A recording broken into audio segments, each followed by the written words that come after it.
security plan just came out 2 days ago, but a Ferris spokesperson told us that no incident prompted, the extra measures.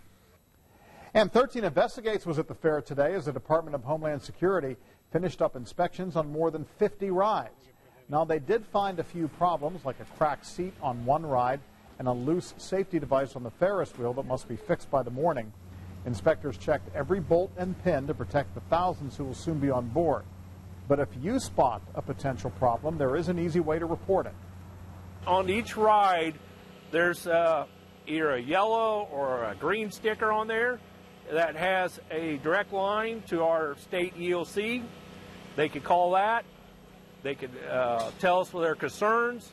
And if we're not already here, I have people with less than a half hour away. We'll have somebody here quickly as we can.